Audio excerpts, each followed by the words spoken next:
സാറേ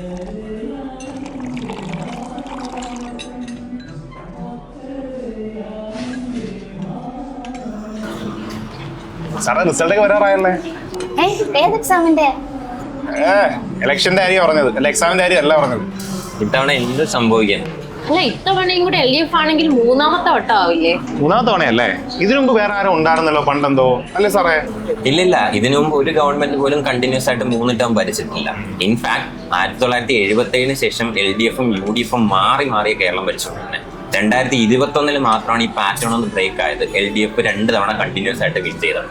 ആദ്യകാരൻ സാറേ എപ്പോഴും? അതിപ്പോ 1957 കേരളത്തിന്റെ ആദ്യത്തെ നിയമസഭ നിലവിൽ വരുന്നത്. അത് EMS നമ്പൂതിരിപ്പാടിന്റെ ലീഡർഷിപ്പിലുള്ള ഗവൺമെന്റ് ആണ് അന്ന് ഫോം ചെയ്തത്. പിന്നീട് കോൺഗ്രസും കമ്മ്യൂണിസ്റ്റും മാറി മാറി കേരളം ഭരിച്ചിരുന്നു. ഇനിയിപ്പോ എന്താണ് അവസ്ഥ എന്നുള്ളത് നമുക്ക് തിങ്കളാഴ്ച അറിയാം. 140 സീറ്റുകളിൽ 71 സീറ്റ് ആര് വിൻ ചെയ്യുന്നു അവര് ജയിക്കും. ഇനിയിപ്പോ തൂക്കുസഭ വരുമോ എന്നുള്ളതും അന്ന് തന്നെ കണ്ടറിയാം.